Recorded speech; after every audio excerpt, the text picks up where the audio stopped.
Call roll. Yeah. So, Mr. Kimber's there. He just can't talk. Ty Guerra is on the phone. Mr. Hartwell is on the phone. Kathy, Hi. Sean, I'm here. John France, he's not there, and Joseph Cassidy, I don't see him either. He's I'm in. here. Oh, you are? Okay. All right, so we only have one, just John France. Okay, so we have quorum. I'd like to ask for approval of the minutes from uh, March. Yeah, they're from March. And I'm going to go ahead. They're in the chat, but I'm also going to send them out to you guys. I'm going to do that right now.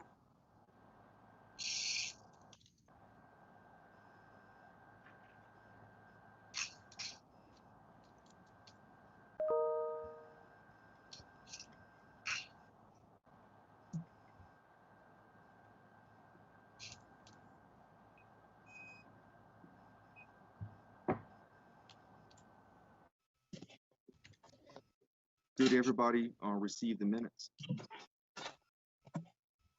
They're in the No. chat if you guys. I just sent them via email too.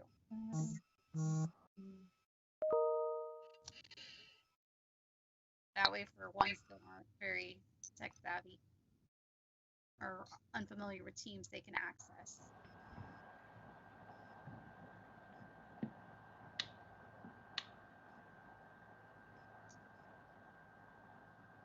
Ty and Mr. Hartwell, did you guys get the minutes? Yes, I got them. I got them. Do you guys want to vote to approve them? Okay, so we have one vote. Can we get one more? Anybody? I second that. Okay, perfect. Is that Sean? Yeah, I'm actually looking at them right now, so that's why my face is not visible. That's okay. All right, so the minutes were approved, correct, everybody? Yes. Okay, we're good. We didn't have any very particular specific items that will require the commission's approval. However, I did want to take the time to field some questions, kind of explain to you guys what we've been doing since March, kind of where we are and what our plans are for any sort of summer recreation, and summer programming, recreation, pools, aquatics, all of that. In March, we went into after the stay-at-home order was put in place. The city shortly thereafter began to offer develop policies and procedures so that people could begin to telework from home without having to come into the office due to um, any extenuating circumstances regarding COVID-19. As a result of that, many of our staff, if not the majority of our staff, were working, continued to work, but were working remotely. Um, we had to, once the stay-at-home order was in place, we had to cancel pretty much every program, uh, every athletic event, anything that we had going on, because there was no way for us to adequately provide those programs with the stay-at-home order in place. And so we canceled all of our outdoor events, including the Easter egg hunt. Any adult athletics they were canceled. Youth athletics were canceled. Um, Senior programs were canceled. The Piedmont Plus Senior Games was also canceled, and even Special Olympics. And those were through recommendations. A lot of those were through recommendations that a lot of our other municipalities, neighboring municipalities, were doing the same thing. And we all felt that the best thing to do was for us to cancel, as we were at that point still learning a lot about this virus. Um, the governor, we went into phase two, um, uh, phase one of the reopening in early May. As a result, we had to prepare ourselves to look to see what things could be offered throughout our park system, what facilities could be opened as we move to phase one, phase two, and phase three. In addition to everything that was canceled, we actually had to close all of our playgrounds. We locked and closed all of our tennis courts.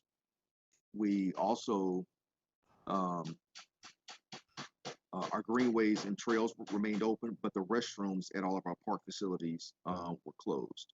There really wasn't a way for us to ensure that those facilities could get the sort of service that they needed to ensure the safety of the public, as well as the staff that will be servicing them. As of right now, we're beginning to slowly reopen restrooms.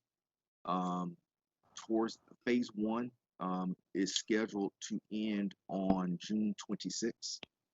Um, as a result of that, our plan is to offer some sort of summer camp and at our 8 outdoor feeding sites at our recreation centers. Now, even though the restrictions were in place, the stay-at-home order was in place, and the restrictions were in place regarding COVID, we did operate 8 feeding sites for seniors and families, and we have continued to do that. Those are still happening. That's Monday, Wednesday, and Friday.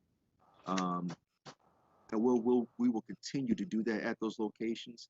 But at those 8 locations, those will be the sites that will host our summer camps. Summer camps will be at a greatly reduced capacity in terms of in regards to how they had been in the past. We're going to allow 24 participants per site, and that's to maintain the gathering limits that have been put in place by Governor Cooper. Um, when COVID also greatly affected our ability to recruit and retain lifeguards. As a result of that, the city is looking to open on July 1st to open 4 of our outdoor pools. Those outdoor pools will be, Liam, yes, Liam. Hey, can we just, whoever's on the line, you got to put it on mute. There's a lot of background noise. Someone's got to mute their phone. Everyone should mute their phone if they're doing stuff. Thank you.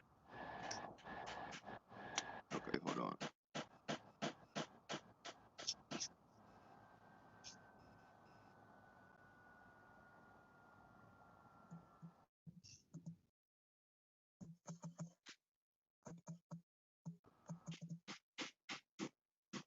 Is this better? No, it sounds like somebody's like tapping or pounding or something. I don't know.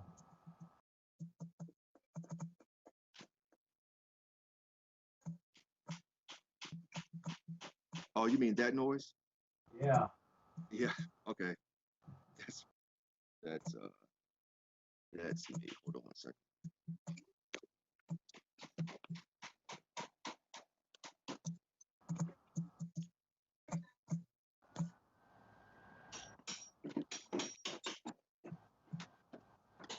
That is a contractor repairing a hole in my house.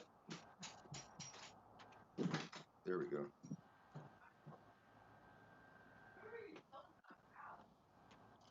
Okay. Is this better? A lot better. All right. I'm sorry about that.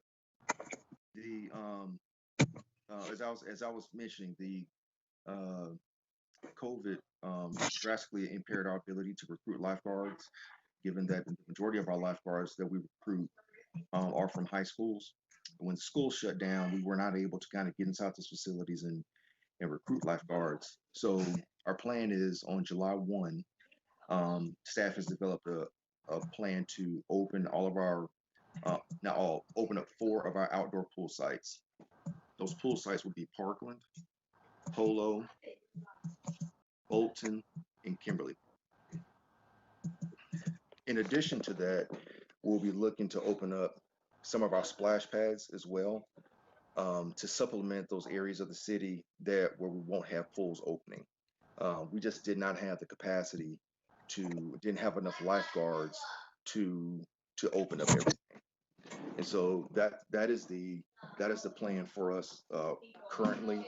July 1, we will begin we will be inside. Well, hopefully, we will be in phase 2 of our reopening and begin to kind of slowly ease back into some sort of normalcy for operations throughout our entire park system. William, can you repeat those splash parks again?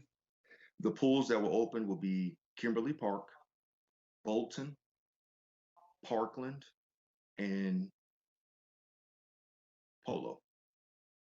Okay.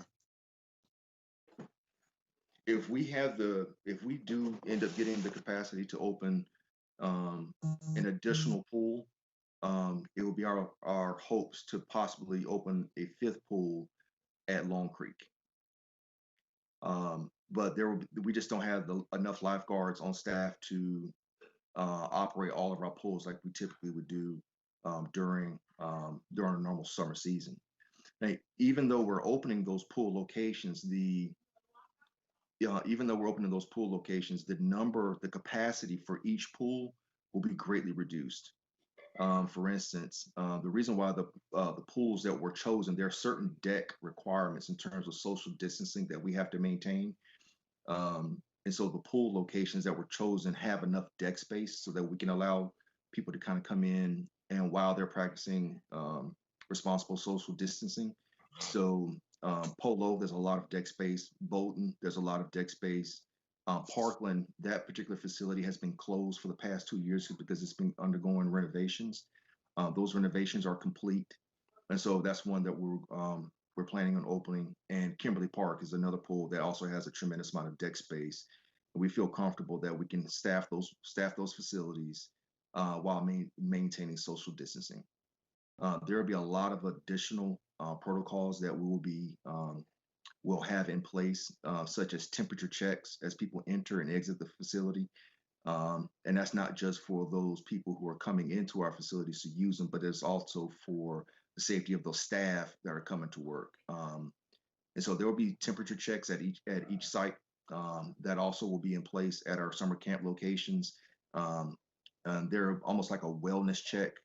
There'll be wellness checks that are conducted throughout the day for the camp participants to make sure that when they're arriving at camp, that they don't have any fevers above 99 degrees, that they don't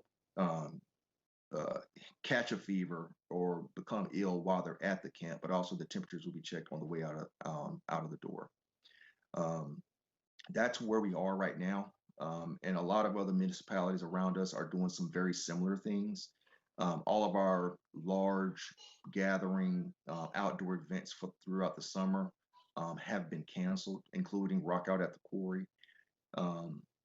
Other municipalities around us, such as Greensboro and Kernersville, have canceled summer camps at least through the end of June. They're going to be reevaluating whether or not they're going to offer any sort of camp. Or Greensboro will be looking to see if they can offer any sort of camp at that time. But Kernersville has already gone ahead and closed and canceled all of their summer camp programs throughout the summer. Many other municipalities are not even opening pools and splash pads because it's hard to enforce the gathering limits inside of park spaces. So, and our splash pads are very, very, very popular. On any given day, you can have anywhere between 30 to 75 people there at one splash pad using that facility. So we're gonna have to be very diligent about and responsible about which locations we'll open, which splash pads locations that we would open up. But staff is working together and putting plans in place to make sure that not only the public is as safe as possible, but our staff is as well. Are there any questions at this point? If a parent has already submitted a application for summer camp, how would that be as it relates to, would they be able to keep that, or would they have to reapply again or fill another application out? There will be, once we announce the registration for summer camps, everyone will have to fill out a new application, and those applications will come on a first come first serve basis. But there are additional forms and waivers that we will be requiring participants to sign to ensure their safety and that they understand what the rules are for participating in those camps. I may have missed those camps that will be operating at those facilities, and they are Leah, can you give the locations for the that have been our feeding sites as well as our summer camp locations? Hey, everybody. So during COVID, we've actually had 8 feeding sites open to make sure that we're providing meals for the public. The locations that we've had those feeding sites at, which will also serve as campsites, there's going to be 8 of them: Old Town, Sim Center, Haynes Hosiery, Sedge Garden, Little Creek, Minnie Lee Davis Harris, which is 14th Street, Polo Park, and Anderson Center. okay.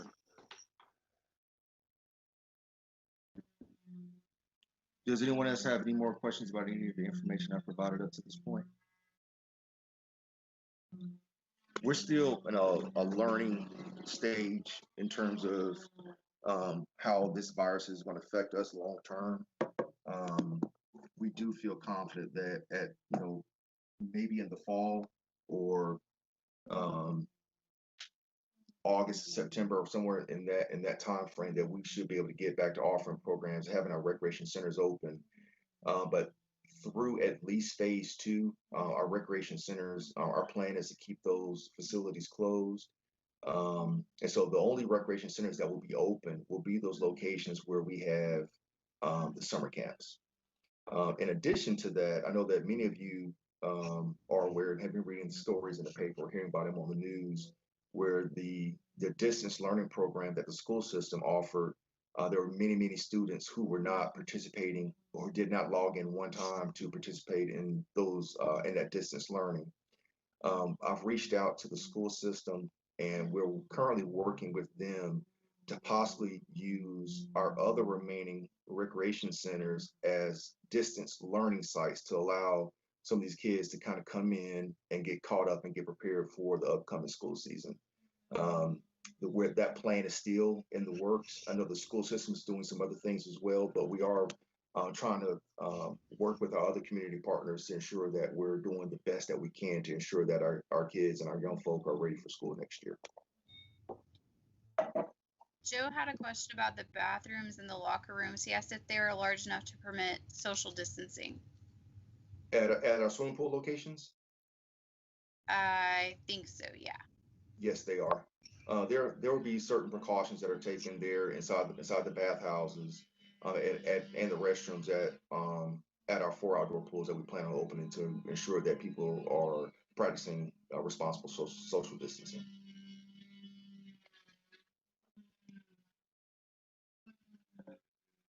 Are there any other questions about what's been going on and where we are at this point regarding how COVID has affected us? If not, I'm going to turn it over to Renata and have her go through some of our project updates and let you know where we are with some of our capital projects. William, Good before afternoon. How's everyone doing? I'm sorry. William, before you do, I've had a chance to be able to review your reopening plan. I just want to commend you and your staff on the work that you've done managing a recreation facility and staff. I know the challenges that campus rec fitness professionals are going through, and you all are working on a much shorter timeline than a lot of us. So kudos to you and your team. Thank you. And I know that the staff appreciates those kind of words. It's really, we had to put together a lot of information very quickly. We had to devise, and Leah and her team and Renata worked really hard to get a reopening plan. And that's once we got approval on that, we went ahead and shared that with you. But it was very detailed, and probably more detailed than what the city was looking for. But they were appreciative, seeing how much thought was placed into every facility that we have to open. We have such a broad range of facilities. You have different things, issues at Salem Lake than you would have at Historic Bathabara, for instance. So staff has really worked hard on that, and I appreciate the kind words, and I'm sure they appreciate them as well.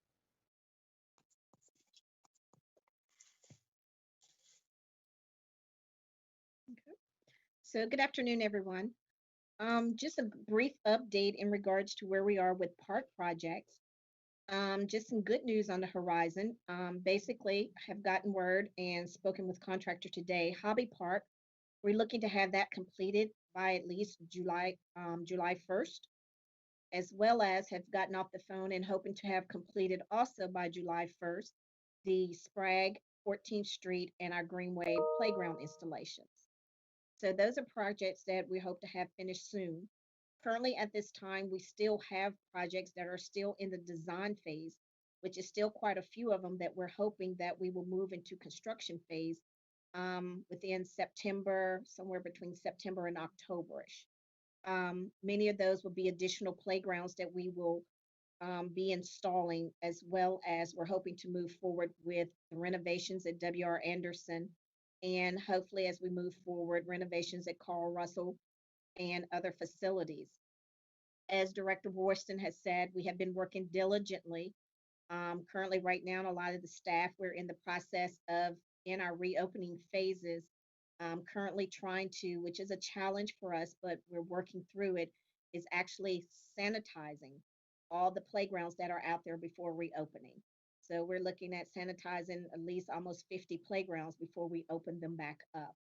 We're also incorporating signage at a lot of the facilities. We're getting signage made for social distancing for our greenways and our trails, as well as we have put signage up at our tennis courts in regards to the guidelines that are there for with the CDC. Also, we will also be implementing signage on our shelter reservations because, as you know, shelter reservations opened up as of June 1st, so they are still going forward. Other than that, we're just working diligently, still trying to keep, on track and meet the goals and the deadlines, and basically make sure that we provide everything that is safe, that is healthy for the citizens, keeping the restrooms clean, keeping everything that they need out there to the best of our abilities. Are there any questions about the information that Renata just provided? Yeah, I do. Will there be any like hand wipes or anything on the playgrounds so that parents and kids can clean themselves? We're exploring some options of having some sort of hand sanitizer or something at our location, at many of our locations.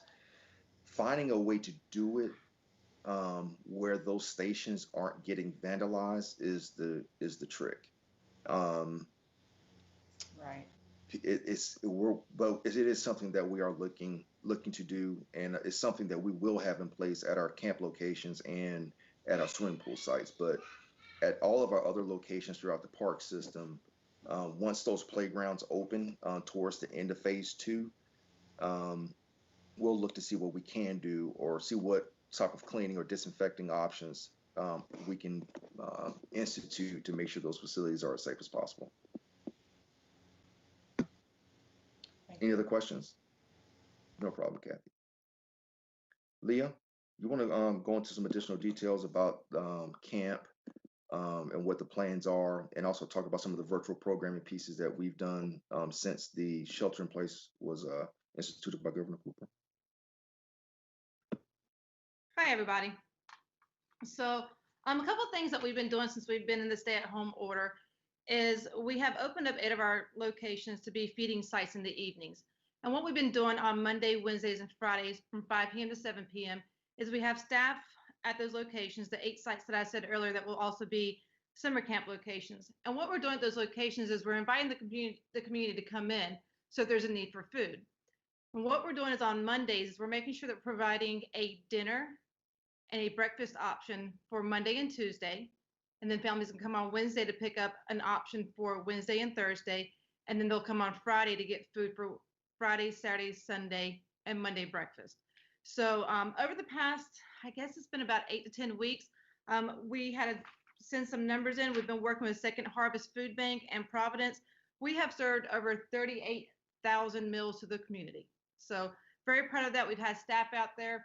Also, we've had a couple locations that have participated in Mass the City. where staff are out there helping provide masks for seniors primarily.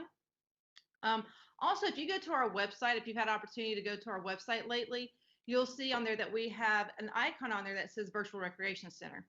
Staff have done a phenomenal job of still working while they've been at home.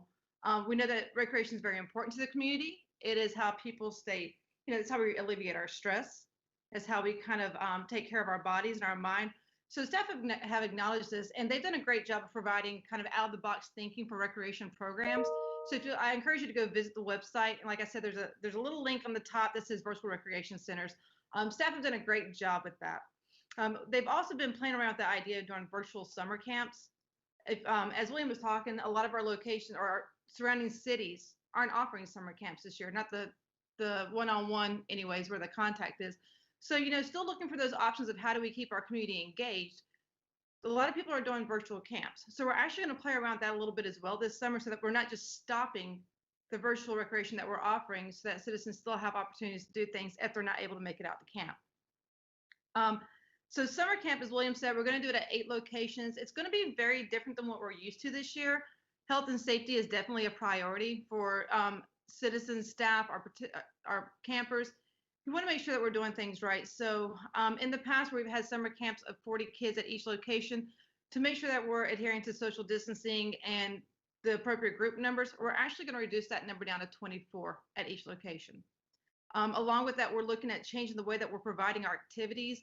In the past, where we do a lot of groups or group activities where we're all clustered together, we're being very mindful to make sure that we're planning very individualized activities and really taking into consideration using a lot of our outdoors space that we have.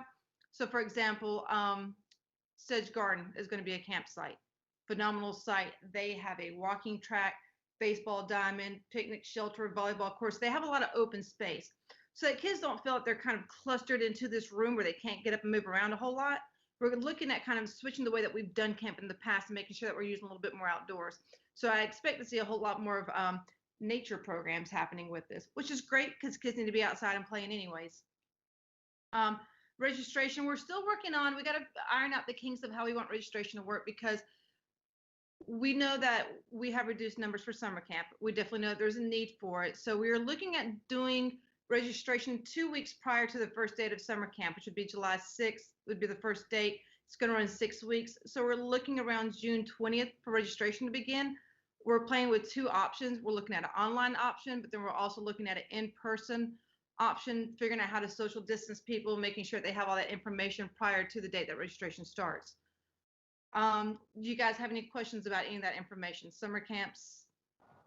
Yeah, Leah, this is John Gunkel. I do have a question. On the social distancing aspect of everything that we're doing, are you guys working from a detailed set of guidelines, or how does that work? So we are, and I'm probably going to say it wrong, is the North Carolina Department of Health and Human Services have provided a guideline for us to use. And so we've used that for pools. We're also using it for summer camps. I'm going through line by line, looking at what they require and what the recommendations are. And I'm using that and taking that to create policies for staff to use as well. Like I said, a lot of things that we are going to change. Also, like we're going to have parents, to make sure that we're not doing a whole lot of cross-contamination, we're going to have a list of items that parents will have to actually bring to summer camp with them. So we're looking at having, scissors, glue sticks, crayons, not super expensive things, but items that way that we can have it in the Ziploc bag and everybody will have their own set to kind of prevent some of that cross-contamination. Same thing with social distancing, that's why we reduced our numbers greatly in summer camps. Each room will have only 8 participants and 1 camp leader in it. So that way we're still making sure that we're adhering to that group size of 10 and less. And then the children will actually stay in those rooms and staff will rotate for programming. So we're going to we got to figure out how to space it out and mark it so it's spaced out, but yet you don't feel like the kids are contained to this little 6x6 block. So we have some challenges that we're working through, but staff are very aware. I will say that staff have done a great job. We've been participating in webinars, doing a lot of research. So we've been following NCRPA standards, looking at what other municipalities are doing, tapped into a lot of resources for this. All right, thank you. Absolutely. Any other questions about summer camps, feeding programs?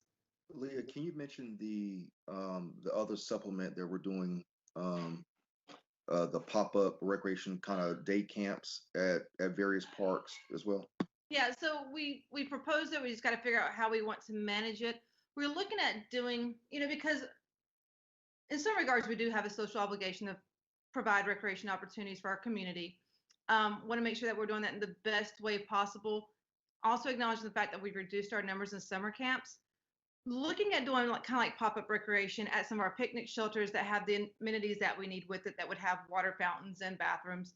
What would come along with that is staff would go out to certain locations between the hours of about 8:30 and 12:30 and just do recreational play. Once again, focusing on social distancing, individualized activities. So the way that we foresee this would be a lot of, yoga activities, We're gonna do athletics. some pop-up.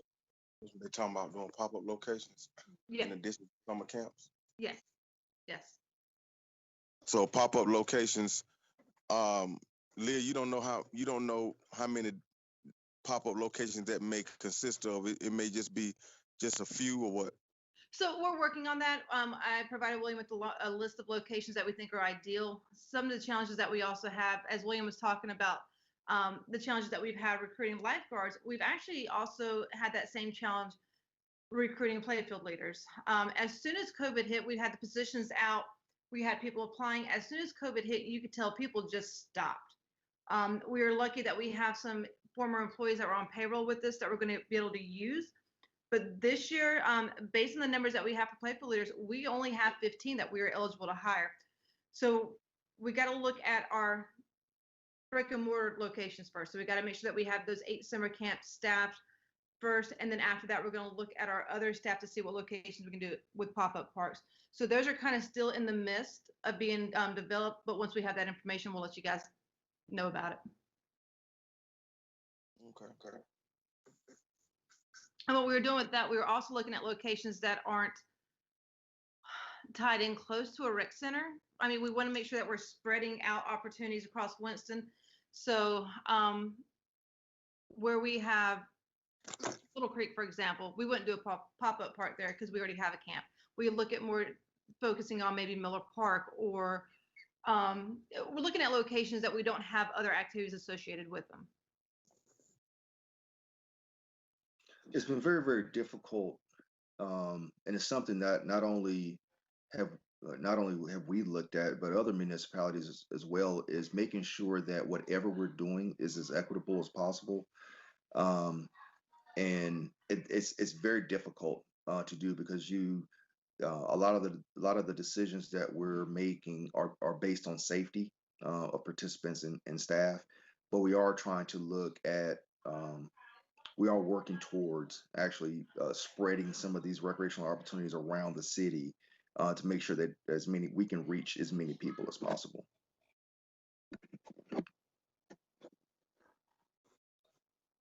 Did anyone have any further questions about any of the information Leah presented?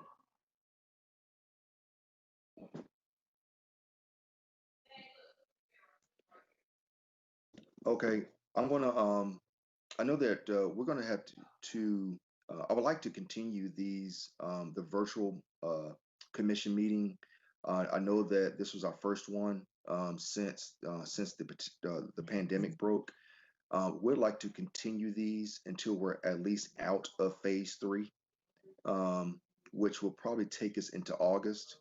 Are there any objections to continuing at least the next meeting virtually, and then kind of reevaluating where we are at that point, and then making decisions on finding some ways to move forward after that time? Sounds fine. I'm fine with that. Okay, are there any further questions for me or any of our staff members? I have a quick one. It's George. Sure. Kind of unrelated to the other topics from the meeting. We're seeing what's happening kind of around the country with protests against racism and against police brutality and whatnot. What, if anything, is the Parks Department doing, or what can we do as a commission to support the efforts to sort of prevent those problems from continuing? That's a good question. I think Here in Winston-Salem, we've been fortunate. I've been reading and staying abreast on what's been going on in Greensboro as well as High Point. Um, the Recreation and Parks Commission, um, uh, I think it's some sort of, if a letter was presented to the sheriff's department as well as our Winston Police Department, to kind of state just what you would like to do um, to support the things that they're working on, I think would be good to do.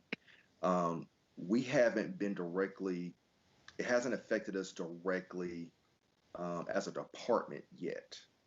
Sure. However, it does impact our community. It does impact the trust in our community. Anything that you all feel that you want to do, um, we can provide some assistance to you and for you if that's something you want to move forward with. But I would think that at least a letter stating that your support of keeping um, protest peaceful, supporting the community trust. I know that our Winston Police Department has worked extremely hard in building trust amongst its officers and members of the community. They've worked really hard at that under Chief Thompson and the Sheriff's Department as well. So I think they would be amenable to any support from the commission and the department that we can provide. Okay, maybe we can email about it. Okay, no problem.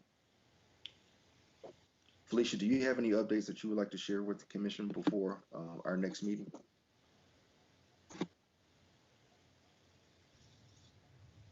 Not anything that I could think of in particular.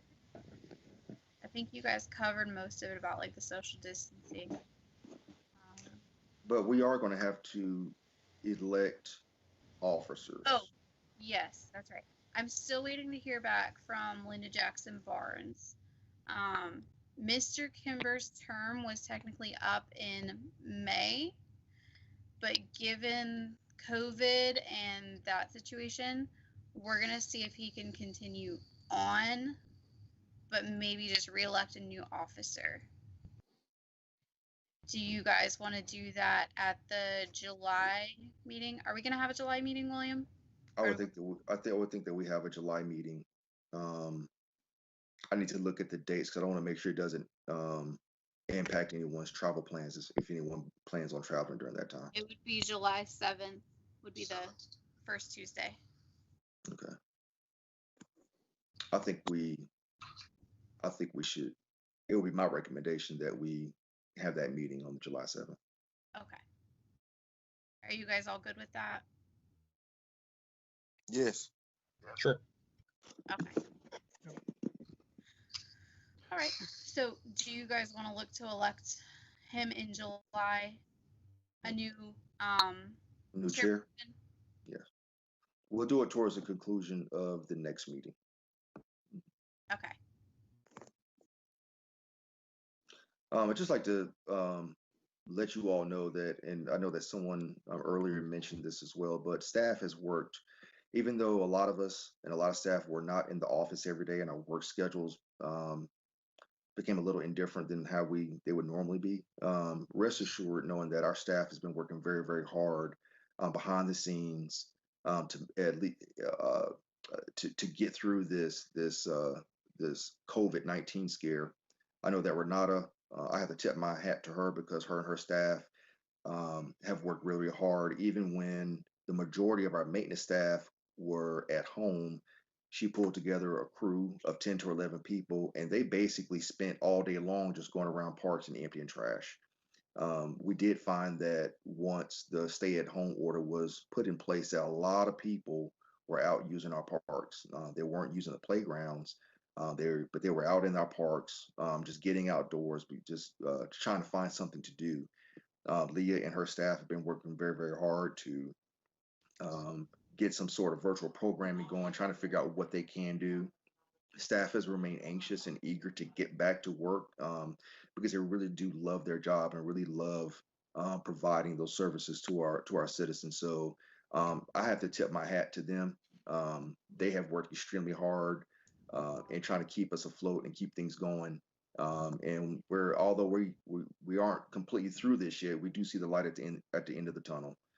So I want to, in front of all of you, publicly thank them for all the hard work and time and energy that they've been putting into our recreation department and keeping things going. Thanks, everyone. All right, thank you. Thank If you. there aren't any further questions, like a motion to adjourn. William, one quick William, question. Yes. Yeah, I apologize. I should have asked earlier. You gave the information about which pools would be opening. When will that information be publicized?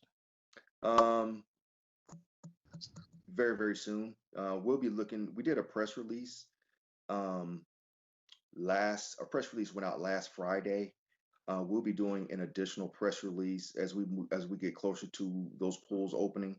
But we want to make sure that all of our I's are dotted and T's are crossed before we put that out there. But that is our plan, and it's been kind of common knowledge amongst us and the city manager's office that those are the facilities we're working to open. We had to provide that information to council, and I also wanted to make sure that you had it in your hands, as well. But we'll be making an announcement here probably within next week or so. Okay. William, those dates that you had mentioned for us, the summer, the camps, all those are going to be emailed out to us, right? Yes. Okay. Yep. The camp start dates, end dates, the pool schedule. You guys will have all of that information once I get approval to send it out to you. But yes, I want to keep you as informed as I can. We'll send it all out to your emails, and we'll also post it in the Teams chat. Mm-hmm. Are there any further questions? I would like to thank you all for taking the time to come in and have I know you're going to miss the good food that we typically serve. Today would have been a great day for a nice grilled chicken salad, huh, Kathy? But thank you all for your patience, and thank you for being on the commission. I look forward to talking to each and every last one of you very, very soon. You guys take care and stay safe. All right. Thank you.